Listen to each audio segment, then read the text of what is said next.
आ रही है। जी, तो स्टार्ट करते हैं फुटबॉल की हिस्ट्री से।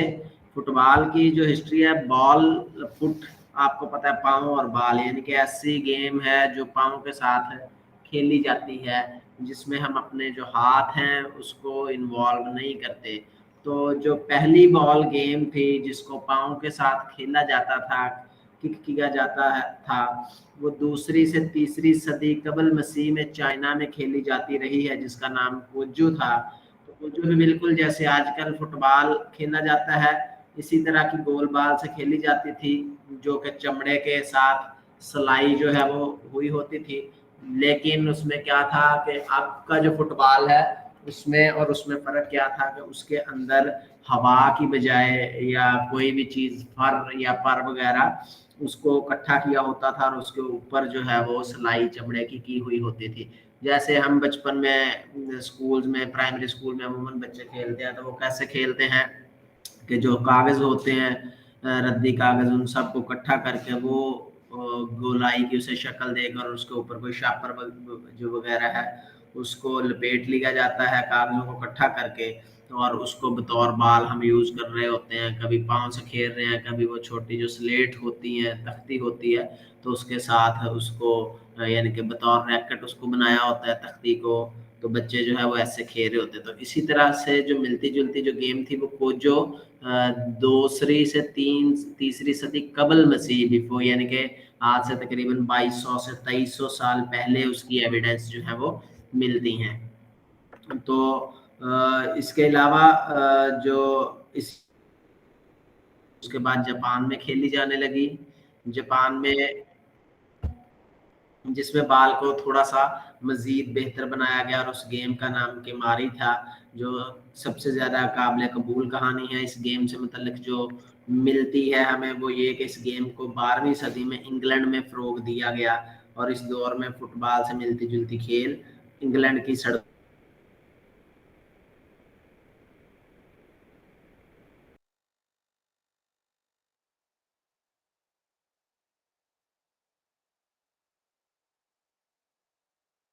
नहीं है, वो तब की हिस्ट्री में मौजूद है। तो फुटबॉल का जो क्लब है, क्लब के हवाला से जो हमें हिस्ट्री मिलती है वो 15वीं सदी से मिलती है कि 15वीं सदी में फुटबॉल के क्लब मौजूद थे, लेकिन उनकी कोई शनाख्त और उनकी जो ऑफिशियल पहचान उस वक्त नहीं थी, इसलिए मुश्किल है कि तय किया जाए कि कौन सा जो क्लब है वो सबसे पहले वजूद में आया। तो इसी तरह कुछ जो तारीखदान हैं, हिस्टोरियन जो हिस्ट्री का इल्म रखते हैं, वो कहते हैं जी फुटबॉल क्लब जो 1824 में एडनबर्ग में तश्कील दिया गया सबसे जो पहला, और मुख्तलिफ जो छोटे लेवल के क्लब अमूमी तौर पर जैसे कि स्कूलों में बनाए जाते हैं, जो तलबा बनाते थे, तो उस तरह के, इस तरह का अगर जो स्कूल का क्लब है उसकी जो हिस्ट्री है वो 1855 की मिलती है कि 1855 में शेफर्ड में स्टूडेंट्स के क्लब जो उस वक्त मौजूद थे। तो अगर प्रोफेशनल क्लब की बात करें तो सबसे पहला जो प्रोफेशनल क्लब जो तारीख में मिलता है वो 1862 में इंग्लिश क्लब नाइट्स काउंटी में तश्कील किया दिया गया, जो कि आज भी ये क्लब मौजूद है। तो आज का जो जदीद फुटबॉल है इसको सॉकर भी कहा जाता है, जो इसका दूसरा नाम है। पब्लिक सर्विस कमीशन में एक क्वेश्चन पूछा गया हुआ है कि फुटबॉल का जो दूसरा नाम है उसको क्या कहते हैं, तो उसका जो दूसरा नाम है वो सॉकर है। तो आज का जो जदीद फुटबॉल है इसका आगाज 1863 में, यानी आज से तकरीबन 160 साल पहले इसका आगाज हुआ और 1863 में ही पहली जो ऑफिशियल गवर्निंग बॉडी है उसका क्याम अमल में लाया गया। जो पहला मुकाबला जात है, ऑफिशियल की तारीख, ऑफिशियल मुकाबला जात की जो तारीख है वो 1871 की है कि 1871 में फुटबॉल का पहला टूर्नामेंट एफ ए कप के नाम से शुरू हुआ था, और 1871 में ही जो दो कौमी टीमों के माबैन पहला मैच खेला गया जिसमें एक टीम इंग्लैंड की थी और जो दूसरी टीम है वो स्कॉटलैंड की थी। तो इनके दरमियान मुकाबला हुआ और ये मैच बगैर किसी गोल के बराबर रहा, और तकरीबन 4000 से जो जायद तमाशाई थे वो हैमिल्टन क्रिसेंट ग्राउंड में उस वक्त मौजूद थे, जो इस मैच को लाइव देख रहे थे। यानी कि आज से तकरीबन 150 साल पहले 4000 बंदे का आप उसको कह सकते हैं इज्तिमा, इतना आम नहीं, आम सी बात नहीं है। तो उस वक्त भी 4000 बंदा उस मैच को ग्राउंड में बैठकर देख रहा था। उसके बाद 12 साल बाद यानी कि 1863 के बाद जो है 1800 सॉरी 71 के बाद 12 साल बाद 1883 में पहला जो बैनुल अक़वामी टूर्नामेंट का इनेकाद करवाया गया। इस टूर्नामेंट में 4 टीमों ने शिरकत की, जिसमें इंग्लैंड, आयरलैंड और स्कॉटलैंड और वेल्स की जो टीम्स थी वो शामिल थी। तो बरतानिया की जो तारीख है उसमें एंड्रयू वाटसन जो था वो सबसे पहला स्याह फाम खिलाड़ी था, क्योंकि आपको पता है ब्रिटिश जो थे वो सफ़ेद फाम थे। तो और वैसे भी वो जो स्याह फाम खिलाड़ी होते थे उनसे नफरत का इजहार ही करते थे।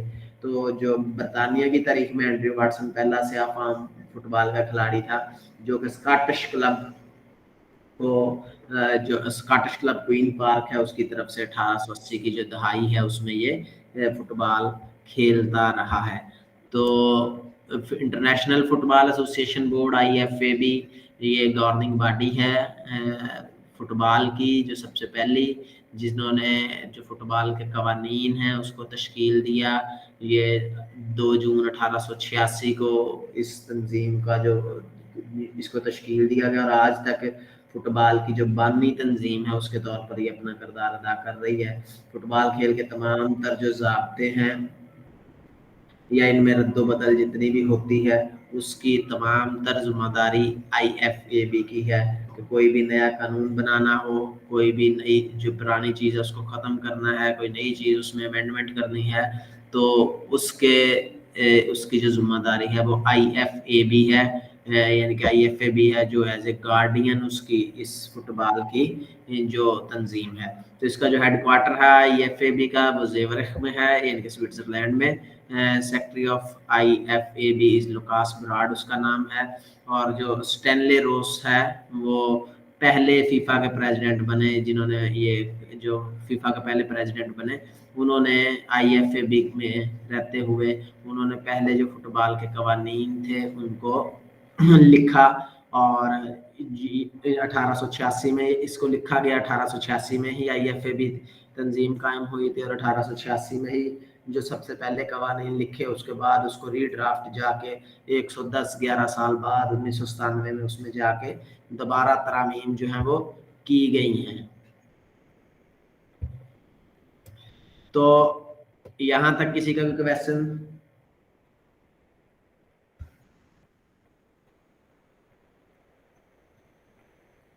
आवाज सुन रहे हैं मेरी?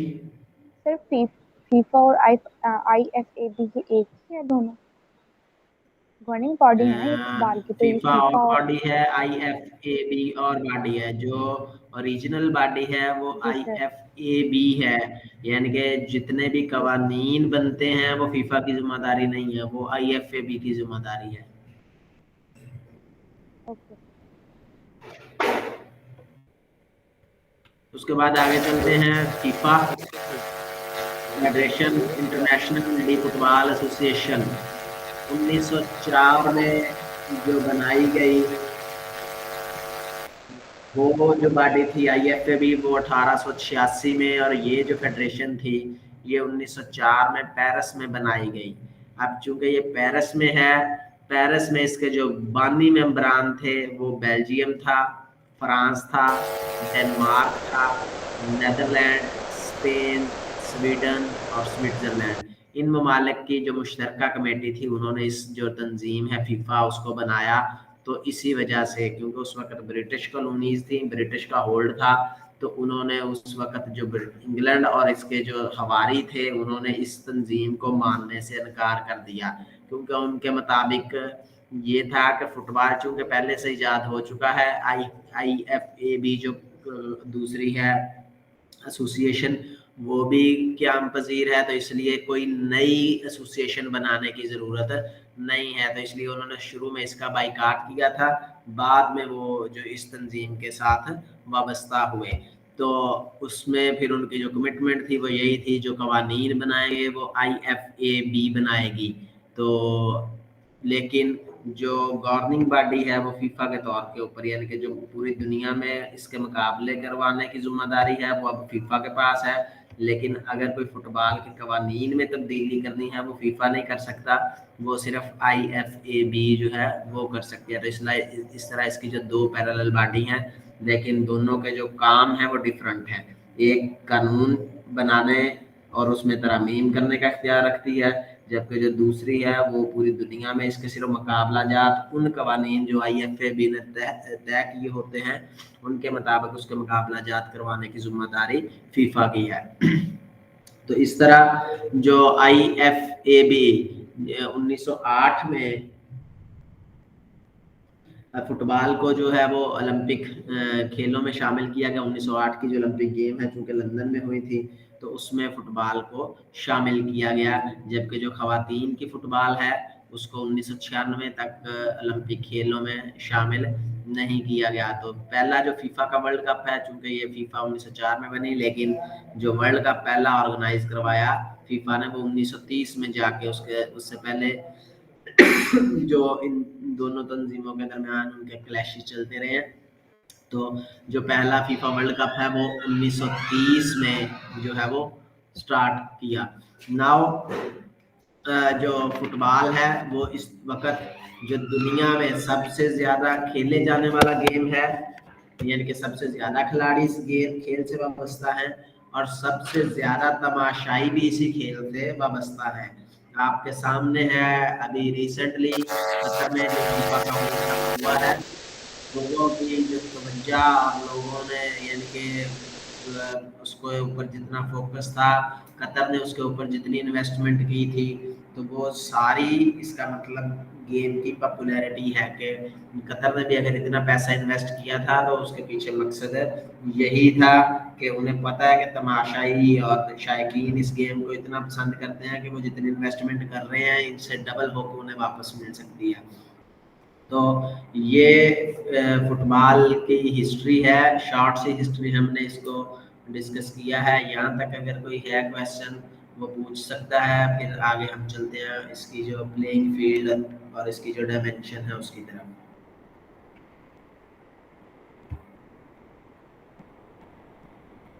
कोई क्वेश्चन नहीं है? चलें जी आगे चलते हैं। ये आपके सामने फुटबॉल का ग्राउंड है, स्केच आपको नजर आ रहा होगा, स्क्रीन विजिबल है? जी सर।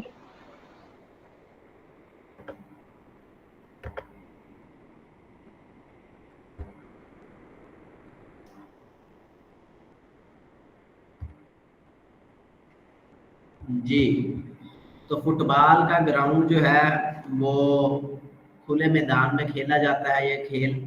तो जो मैदान है वो कुदरती घास से बना होता है या मसनूई भी हो सकता है।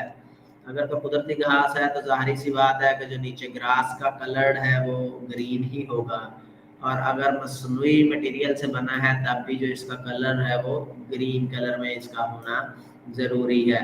और जो मैदान है वो मुस्ततील शक्ल का होगा। मुस्ततील कौन से होते हैं? जिसके आमने सामने वाले इजला ये और ये, उसके आमने सामने वाले इजला आपस में बराबर हो, ये और ये, यानी कि जितनी एक साइड से लंबाई है दूसरी ही लंबाई उतनी साइड से हो, जितनी एक साइड से चौड़ाई है उतनी ही चौड़ाई दूसरी साइड से होना ज़रूरी है। तो मैदान जो है वो इसका मुस्ततील या रेक्टेंगुलर शेप में होगा और लाइनों से उसकी हदबंदी जो है वो की जाएगी। वो लाइनें किसी भी तरीके से खतरनाक नहीं होगी, यानी उनको पेंट के साथ या चूने के साथ मार्क किया जाता है। ये नहीं है कि हम उन लाइनों की हदबंदी के लिए कोई ईंटें रख दें या कोई रस्सा रख दें जिससे जो खिलाड़ी है वो अटक कर गिरता रहे। तो इस तरह की लाइनें नहीं होंगी, ऐसी होंगी जो खतरनाक ना हो, खिलाड़ी के लिए जो दूसरा है नुकसान का बायस ना बने। तो इस तरह की लाइनें जो हैं वो लगाई जाती हैं। ये जो बाउंड्री लाइंस होती हैं ये एरिया का हिस्सा होती हैं, यानी कि ये मैदान का हिस्सा होती हैं। अगर इनसे बाहर बाल जाता है, इस लाइन को क्रॉस करता है, तो तब इसका मतलब है बॉल आउट ऑफ प्ले है, वो फील्ड से बाहर कंसीडर किया जाता है। अगर इस लाइन के ऊपर ऊपर बॉल है तो उस बॉल को आउट ऑफ प्ले तस्वर नहीं किया जाता। तो इसलिए ये बाउंड्री लाइन जो है वो खेलने वाले एरिया का हिस्सा होती हैं। तो जो लंबाई के रुख वाली लाइनें हैं, अब ये यहाँ से शुरू हो रही है और यहाँ तक, इसको लंबाई के रुख वाली लाइनें कहा जाता है। इसका जो दूसरा नाम है वो टच लाइन या लॉन्ग लाइन। तो फुटबॉल में इसका जो नाम है, या दूसरी गेम्स में हम पढ़ते थे साइड लाइन, तो इसमें साइड लाइन नहीं, इसमें इसको टच लाइन कहा जाता है। जो लंबाई के रुख वाली लाइन है इसको टच लाइन, और जो दूसरी चौड़ाई के रुख वाली ये लाइन है इसको गोल लाइन जो है वो तस्वर किया जाता है। दूसरे खेलों में इसको किसी में एंड लाइन इसको कहा जाता था, किसी में बैक लाइन कहा जाता था। तो फुटबॉल में जो लंबाई के रुख वाली लाइन है वो टच लाइन, और जो चौड़ाई के रुख वाली लाइन है ये गोल लाइन कहलाती है। और मैदान दो बराबर हिस्सों में तकसीम होता है, किस लाइन से, इस लाइन से। इस लाइन को क्या कहा जाता है, हाफ वे लाइन।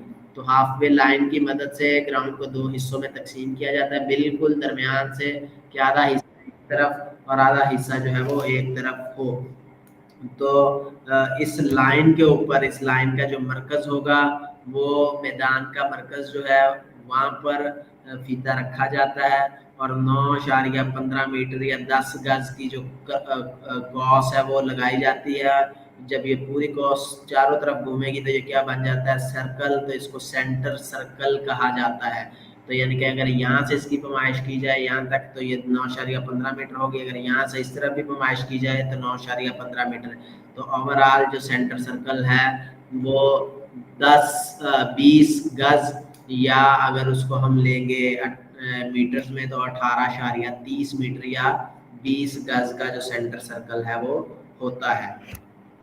तो पैमाइश जो है, चूंकि ये लाइनें मैदान का हिस्सा हैं, तो जो पैमाइश है वो लाइनों के बाहर वाली साइड से की जाती है, क्योंकि ये लाइनें मैदान का हिस्सा है। तो उसके बाद है जी पेनल्टी मार्क। पेनल्टी मार्क कौन सा है, वो गोल लाइन के वस्त से। गोल लाइन कौन सी है, हमारी ये वाली लाइन है, तो इसका वस्त कौन सा होगा, दरमियान ये होगा।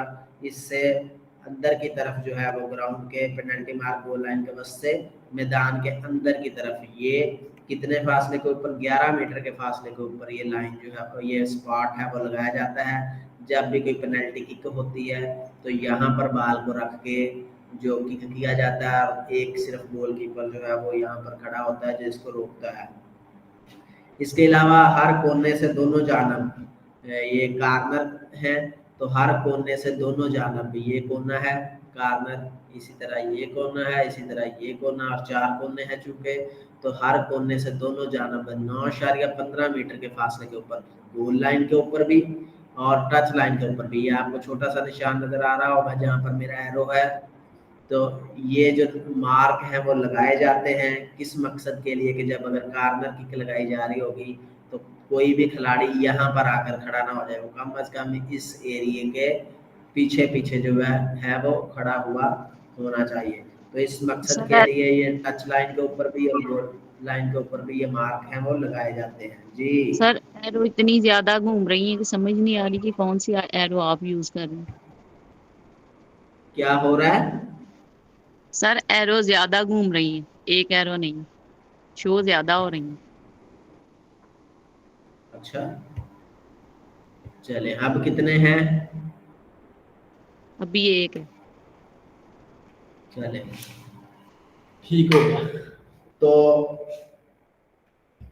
हम थे इन लाइनों के ऊपर, जो टच लाइन है इस कोने से 9.15 मीटर इस तरफ, और इसी कोने से 9.15 मीटर जो गोल लाइन है इसके ऊपर। ये आपको छोटे छोटे से जो नज़र आ रहे हैं निशान, ये लगाए जाते हैं बतौर, यानी कि ये मार्क है ताकि जब कार्नर किक लगाई जा रही हो तो कोई भी जो खिलाड़ी है वो इसके करीब ना आए।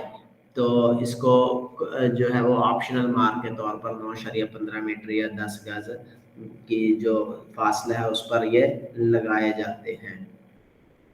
उसके बाद ये जितनी भी लाइनें हैं, इन तमाम लाइनों की मोटाई जो है वो 12 सेंटीमीटर या 5 इंच होती है। अब यहाँ पर आपने कंफ्यूज नहीं होना, क्योंकि हम जितनी भी बाकी अभी तक गेम पढ़ चुके हैं उसमें ज़्यादातर क्या था कि तमाम लाइनों की मोटाई 5 सेंटीमीटर, तो इसमें 5 सेंटीमीटर नहीं होगा बल्कि 5 इंच उसकी मोटाई होगी। जितनी भी लाइनें लगाई जाएंगी ये चौड़ी 5 इंच होगी। अगर उसको सेंटीमीटर में देखेंगे तो ये 12 सेंटीमीटर बनता है। तो गोल लाइन जो है वो गोल पोस्ट और क्रॉस बार के बिल्कुल, ये वैसे तो ओवरऑल भी इसको यहाँ से लेकर यहाँ तक गोल लाइन कहा जाता है, लेकिन ये जो हिस्सा है जो गोल पोस्ट दोनों पोलों के दरमियान में, अगर यहाँ से बाल गुजर कर अंदर जाएगी तो गोल तस्वर किया जाता है।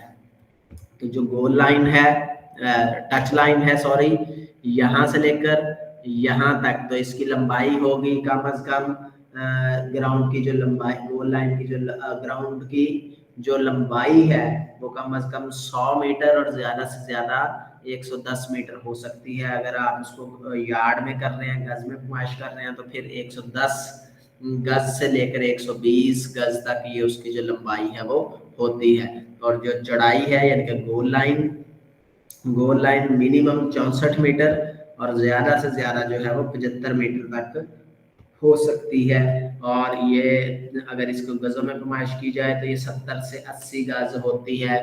ये सवाल पब्लिक सर्विस कमीशन में आ चुका है कि जो गोल लाइन है उसकी लंबाई कितनी होती है, या फुटबॉल ग्राउंड की जो चौड़ाई है वो कितनी होती है, तो वो 64 से 75 मीटर तक ये हो सकती है। उसके बाद है गोल एरिया। गोल एरिया कौन सा है? ये वाला एरिया। तो गोल एरिया, इस एरिया को लगाने से पहले तो हमें गोल पोस्ट का पता होना चाहिए कि ये जो गोल पोस्ट है वो कितना होगा। तो आप इस तरफ अगर देखेंगे ये गोल पोस्ट आपको नजर आ रहा है। गोल पोस्ट कहाँ पर कैसे लगाया जाता है?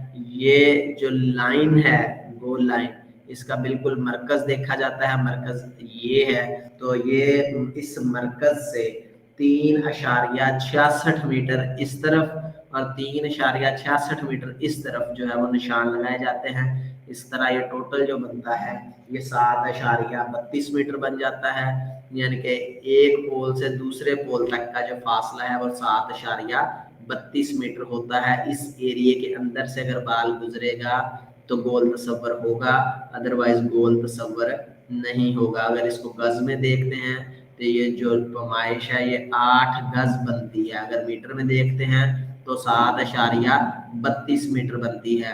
अगर फुट में इसको देखते हैं कि ये कितने फुट होगा, तो ये 24 फुट बनती है। तो इस तरह इसकी आप तीनों में भी पैमाइशें याद कर सकते हैं। एक में भी अगर आपको सारी पैमाइशें नहीं याद होती तो फिर आपको कन्वर्जन जो फार्मूला है उसका पता होना चाहिए कि मीटर को सेंटीमीटर में कैसे कन्वर्ट करते हैं, मीटर को इंचेस में कैसे कन्वर्ट करते हैं, तो अगर फुट में कैसे कन्वर्ट करते हैं। तो अगर आपको ये आइडिया होगा तो आपको अगर एक भी पैमाइश याद होगी तो आपके लिए कोई भी मुश्किल नहीं है।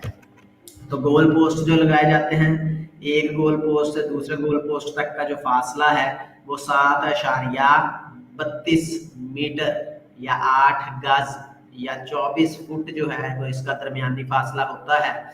इसकी जो ऊंचाई है वो 2.44 मीटर बुलंदी की तरफ होता है। यानी कि उसको अगर हम फुटों में लेकर आएंगे तो वो 8 फुट उसको कंसीडर किया जाता है। यानी कि उसकी जो बुलंदी है वो 8 फुट, अगर मीटर में उसको देखा जाए तो 2.44 मीटर जो उसकी हाइट होती है। ये मूवेबल भी हो सकते हैं और जो फिक्स भी हो सकते हैं। अमूमी तौर पर फिक्स ही होते हैं, लेकिन ओलंपिक्स के जो अरीना होता है पूरा, जिसमें ट्रैक भी लगा होता है, तो वहां पर अमूमी तौर पर इनको मूवेबल जो है वो रखा जाता है। यानी कि उनको फिक्स नहीं किया जाता जमीन में उखाड़ के, क्योंकि वो उसको मल्टीपर्पज के तौर पर उस अरीना को यूज किया जा रहा होता है। तो ये पोल फिर वहां से तब उठा लिए जाते हैं। तो ये पोल लगाए जाते हैं, ऊपर क्रॉस बार है। तमाम पोल जितने भी हैं इनकी मोटाई 5 इंच होगी, या इसको अगर सेंटीमीटर में देखेंगे तो 12 सेंटीमीटर जो है वो इसकी ऊंचाई है। इसकी जो मोटाई है वो होती इससे ज्यादा नहीं होगी। अगर दराने खेल क्रॉस बार कौन चाहिए ऊपर वाली, तो ऊपर की जो हद तय करती है इसको क्रॉस बार कहते हैं। अगर दराने खेल क्रॉस बार या पोल टूट जाए या डिसलोकेट हो जाए, अपनी जगह पर ना रहे, तो मैच को रोक दिया जाता है जब तक कि इसको दोबारा ठीक ना किया जाए। अगर तो ये उसी वक्त ठीक हो जाएगी तो मैच का दोबारा आगाज कर दिया जाएगा। अगर ये ठीक होने की पोजीशन में नहीं है तो फिर इस मैच को मनसूख तस्वर किया जाता है। क्रॉस बार की जगह पर आप कोई भी, ये नहीं है कि अब पोल ऊपर वाला टूटा हुआ है तो हम कोई लचकदार रस्सी पकड़े, रस्सी से उसको बांध दें, वो खतरनाक हो सकती है किसी भी खिलाड़ियों के ऊपर। जब जंप लिया जाता है तो वो रस्सी खिलाड़ी को डैमेज कर सकती है, उसकी गर्दन में अटक सकती है, उसके हाथों को छू के हाथ जो है वो उसके अंदर फंस सकते हैं। तो इस वजह से किसी भी तरह की जो रस्सी है वो इस्तेमाल नहीं हो सकती। अगर क्रॉस बार ठीक नहीं है तो मैच मनसूख तस्वर किया जाता है। लेकिन हमारे यहाँ आपको ग्राउंड रियलिटीज का इलम है कि सिर्फ पोल साइडों वाले पोल भी नहीं होते, हम बांस ही खड़े करते हैं स्कूलों में और उसी के साथ खेलते हैं। ऊपर हमने रस्सी ही लटकाई होती है, वहां पर प्रॉपर कोई क्रॉस बार जो है वो मौजूद नहीं होती। तो अब आते हैं वापस गोल एरिया की तरफ। गोल एरिया कौन सा है? ये पोल है और एक ये पोल है।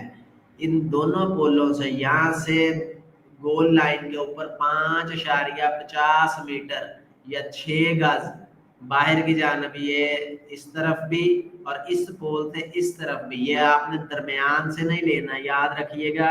ये हर पोल से दोनों जानब होगा। ये पोल है तो इससे 5.5 मीटर इस तरफ, ये पोल है तो इससे 5.5 मीटर अगर इस तरफ जो है वो लाइन है, ये जो निशान है वो लगाए जाते हैं। बाद में उस निशान से ग्राउंड के अंदर की जानब 5.5 मीटर निशान लाइन लगाई जाती है और इसी तरह दूसरी तरफ जो निशान लगाया था उससे भी 5.5 मीटर लंबी लाइन ग्राउंड के अंदर की तरफ लगाई जाती है। उस लाइन को आपस में सामने से मिला दिया जाता है तो ये मुस्ततील बन जाती है, यानी कि ये वाला जिला और ये वाला जिला आपस में बराबर है और ये वाली लंबाई और ये वाली लंबाई आपस में बराबर होते हैं। तो इस एरिया को गोल एरिया कहा जाता है। तो गोल एरिया की अगर ओवरऑल हम देखें, इसकी पैमाइश क्या होगी, कितनी होगी, कोई बता सकता है?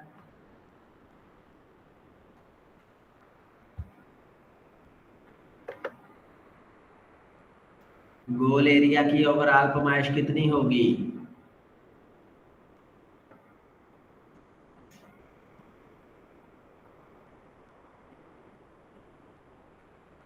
सारे सोए पड़े हैं, कोई सुन रहा है मुझे? सर हिसाब लगा रही हूँ लेकिन 16.50 मीटर या 40। 5.5 और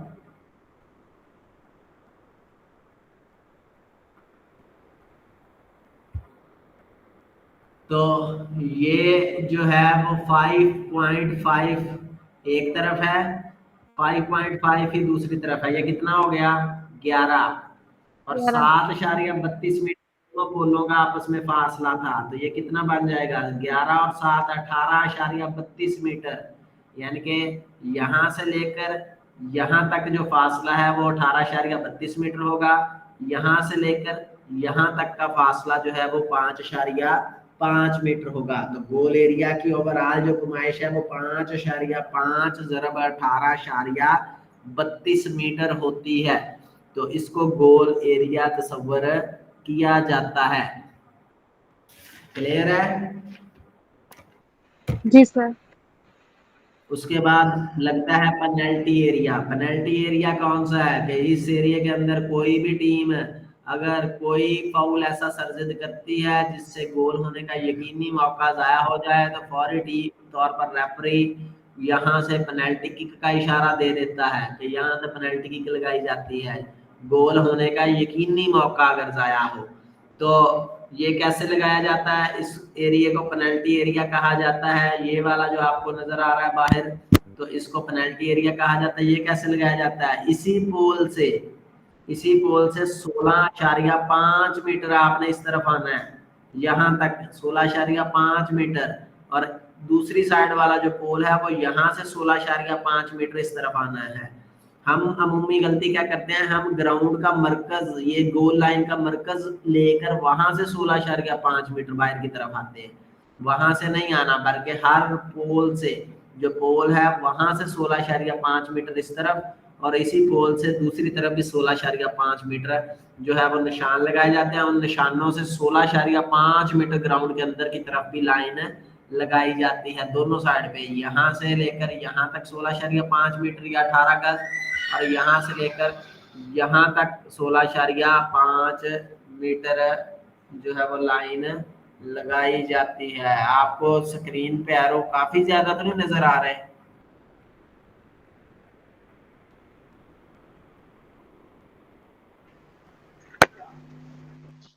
जी सर, काफी ज्यादा एरो नजर आ रहे हैं। अब सिंगल है जी, अब सिंगल है। तो ये 16.5 मीटर इस तरह, और इसी तरह इधर से भी 16.5 मीटर इस तरह। तो इस लाइन को आपस में इस लाइन से मिला दिया जाता है। तो ये अब कितना मान, इस टोटल एरिया को क्या कहा जाता है? Penalty area. तो पेनल्टी एरिया टोटल अब कितना हो जाएगा, कोई बता सकता है?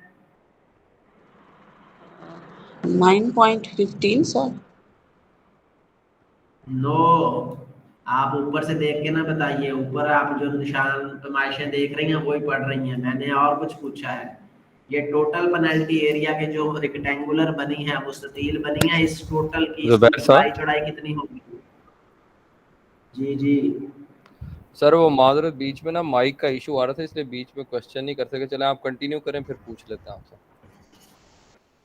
16.5 मीटर इस गोल पोस्ट से इस तरफ, और इस गोल पोस्ट से 16.5 मीटर इस तरफ, ये निशान लगाए जाएंगे।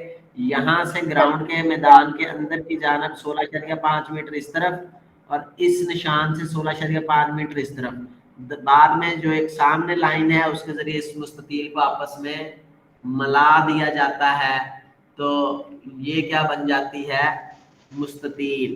तो आप इस मुस्ततील की ओवरऑल जो मैं पूछ रहा था कि पैमाइश क्या हो गई, अब देखिए सर 16.5 मीटर एक तरफ है 40.32 और 16 सर तकरीबन 40 पॉइंट 16 समथिंग बन रही है। हाँ जी, 40.32 मल्टीप्लाई 16.5 16.5 मीटर। 16.5 मीटर तो है ऐसे, यहाँ से लेकर यहाँ तक, और यहाँ से लेकर यहाँ तक कितनी होगी? जुबैर साहब, 40.32। क्योंकि जुबैर साहब ये तस्वीर 16.5 एक घूमनी। तरफ थी, 16.5 दूसरी तरफ, ये हो गया 16 और 16 जुबैर 32, साहब, 0.5 था 33। 33 जमा 7.32, ये कितना बन गया? 40.32 ज़रब 16.5 मीटर की ये रेक्टेंगुलर बनेगी। इस एरिया को क्या कहा जाएगा? अच्छा सर, पेनल्टी एरिया। जी सर अच्छा सर, मेरी गुजारिश ये थी कि जो आप स्लाइड दिखा रहे हैं ये हाफ होके सीधी होके नहीं नजर आ सकती? जरा जरा ज्यादा वाज़ेह पड़ा जाएगा अगर ऐसा पॉसिबल हो। नहीं, वो आप ओके नहीं, वो आपके पास वो मैंने सेंड की हुई है, या तो आप वहां से उसको ओपन करके जूम कर लें। ग्रुप अच्छा में चलें, व्हाट्सएप थैंक में यू वो सर। शेयर की हुई ठीक है हो गया, ठीक स्लाइड। हो गया सर। सर क्योंकि यहाँ से आपको सिर्फ स्क्रीन ही नजर आएगी, वो तो फिर मुझे इसको दोबारा से नई तस्वीर जो है वो इसमें लगानी पड़ेगी। चलें सर, आप कंटिन्यू करें, मैं उधर तो खोल लेता हूँ। जज़ाक। हाँ, ये पेनल्टी एरिया इसको कहा जाता है। उसके बाद इसमें एक वर्ड पेनल्टी आर्क लगाई जाती है। पेनल्टी आर्क क्यों लगाई जाती है? कि जब खिलाड़ी कोई पेनल्टी कार्नर यहाँ पेनल्टी किक यहाँ से लगा रहा हो, तो कोई भी खिलाड़ी उसके कम अज कम 10 गज के फासले पर बाकी खिलाड़ियों का होना जरूरी है।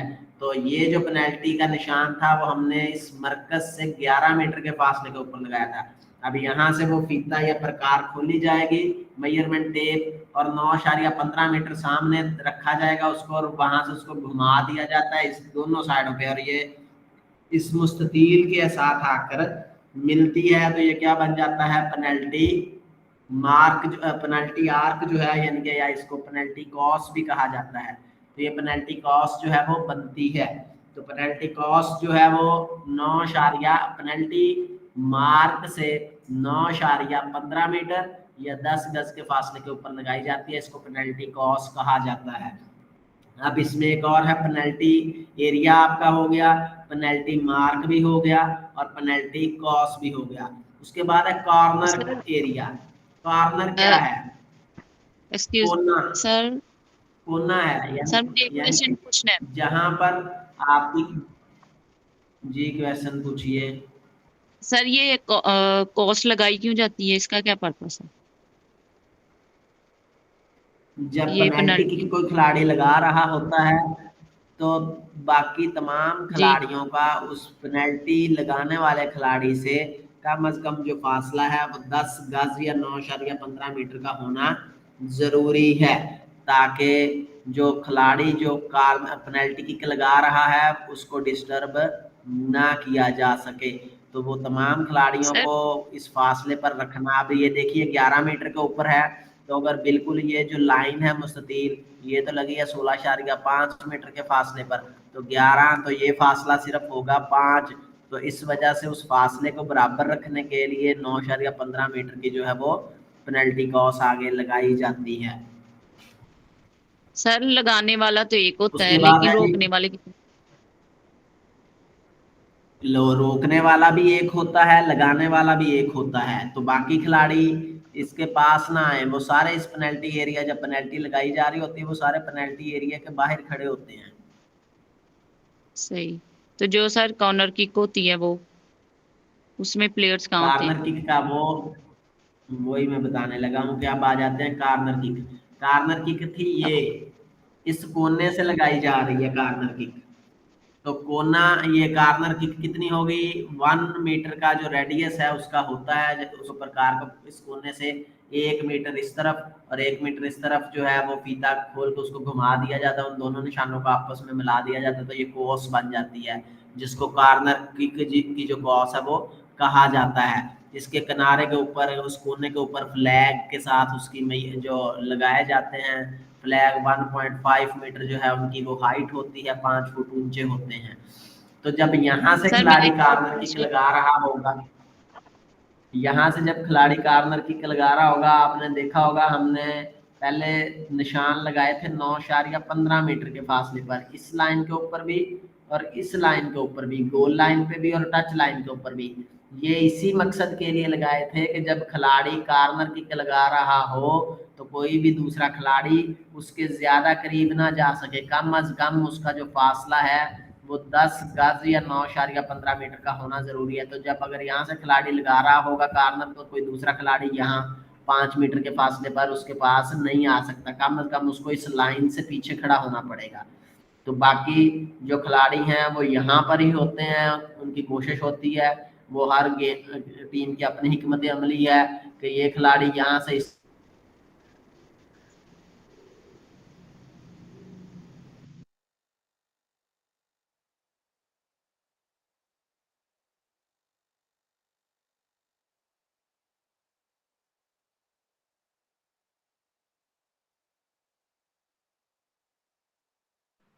सर आवाज नहीं आ रही।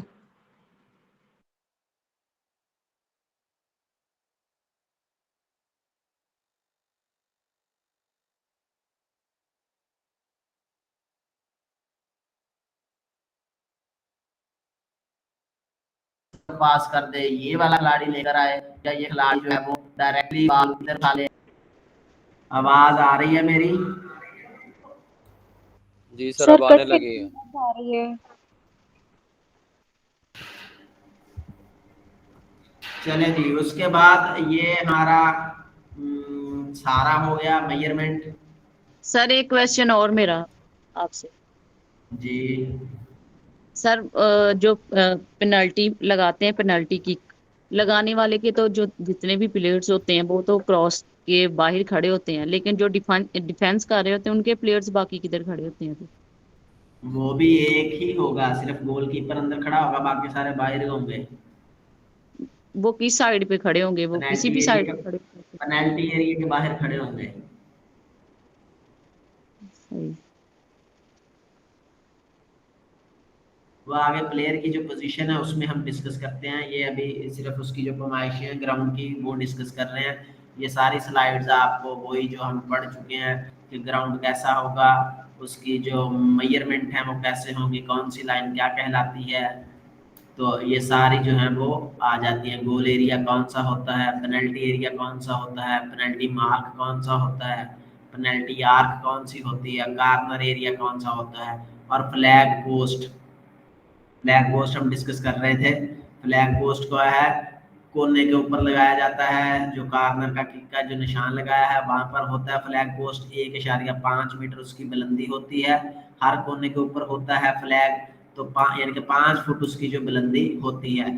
तो फ्लैग पोस्ट में भी placed at each end of the half way line, तो दरमियान में भी लगाया जा सकता है, जो एंड हाफ वे लाइन है दरमियान में उसके बाहर, लेकिन वो कितना होगा, 1 मीटर उससे बाहर लगाया जाएगा टच लाइन से। ये आपको अगर वो तस्वीर पहली ये देखिए, ये फ्लैग लगा हुआ है, ये बिल्कुल लाइन के ऊपर नहीं है, ये चारों कोनों वाले बिल्कुल लाइन के ऊपर हैं, ये वाला बिल्कुल लाइन के ऊपर नहीं है। ये 1 मीटर जो है वो उससे बाहर, इस लाइन से बाहर लगाया जाता है।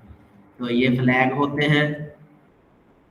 तो आगे है गोल पोस्ट। गोल पोस्ट हम पढ़ चुके हैं कि उसकी जो बुलंदी 7.32 मीटर हाइट है, या 7.32 मीटर दोनों पोलों का दरमियानी फासला है, या 8 गज उसको कहा जा सकता है। जो उसकी हाइट है वो 2.44 मीटर या 8 फुट है। और जितने भी ये पोल होते हैं उनकी जो मोटाई है वो विड्थ है, डेप्थ है वो 12 सेंटीमीटर या 5 इंच होती है। अगर क्रॉस बार टूट जाए, अपनी जगह पर ना रहे, तो खेल रोक दिया जाता है। और अगर जब ठीक हो जाए तो दोबारा खेल का आगाज ड्रॉप बॉल से किया जाता है।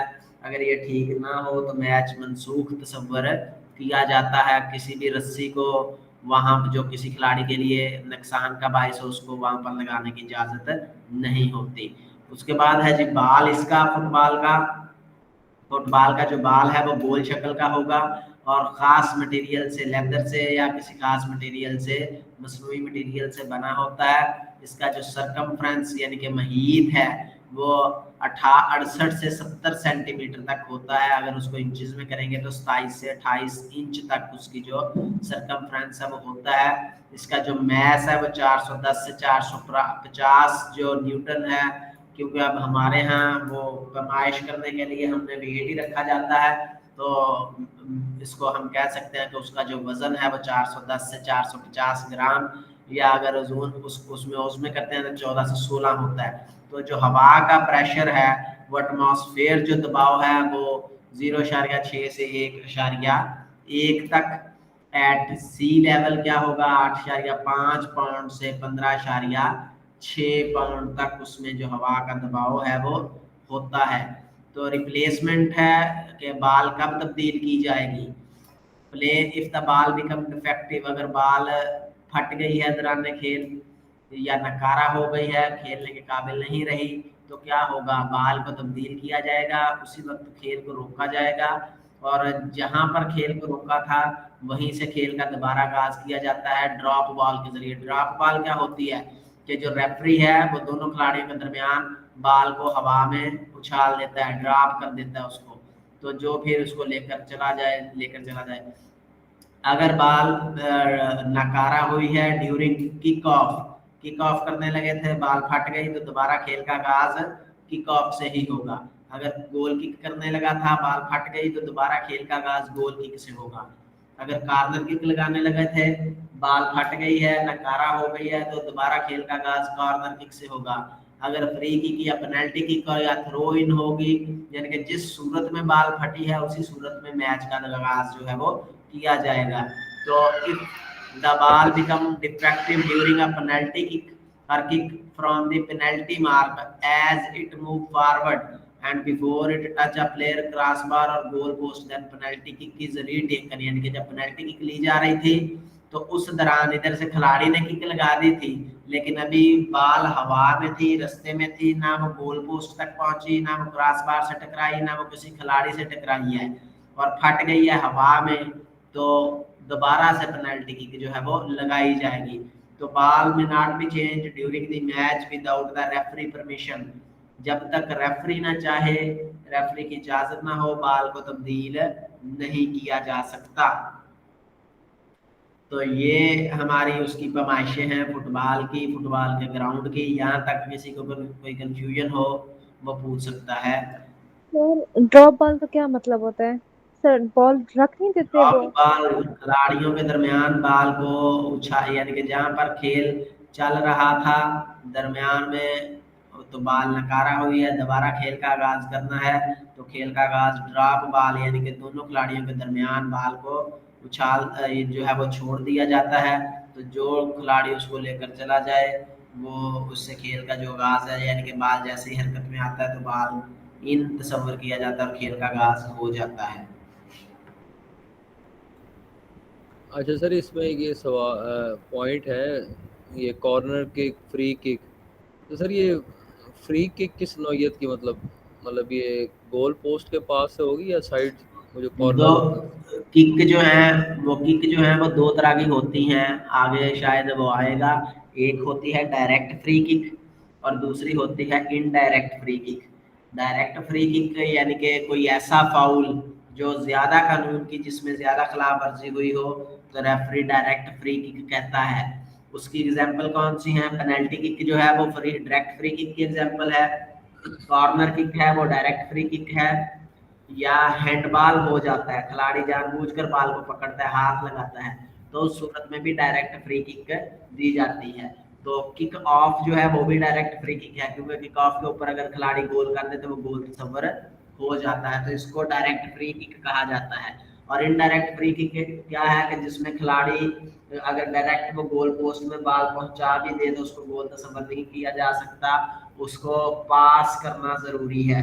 खिलाड़ी पास करेगा, अपने साथी खिलाड़ी को देगा, उसके बाद जब बॉल खेल में हो तब वो किक कर दे, गोल हो जाएगा। लेकिन डायरेक्ट इनडायरेक्ट फ्री किक में खिलाड़ी डायरेक्टली अगर वो बॉल को गोल पोस्ट की तरफ किक करता है, बॉल गोल पोस्ट में चली जाती है, तब भी वो गोल नहीं दिया जाता। तो ये फाउल की इकसाम के ऊपर आएगा कि उसको कौन सी पेनल्टी देनी है, डायरेक्ट फ्री किक देनी है या इनडायरेक्ट फ्री किक देनी है। ठीक हो गया सर, जज़ाकल्लाह, ठीक हो गया। काफी है यहाँ तक या आगे चले? अभी तो फरमाइशें हुई हैं, सिर्फ रूल सारे रहते हैं। सर, इतना काफी है सर। किक ऑफ के बारे में बता दें प्लीज सर, किक ऑफ क्या होती है? वो सर ये तो फिर पॉइंट आगे सारे मैं जब एक्सप्लेन कर दें आऊंगा मतलब। रूल के ऊपर तो तब वो तो फिर सारा ही उसमें कवर होगा।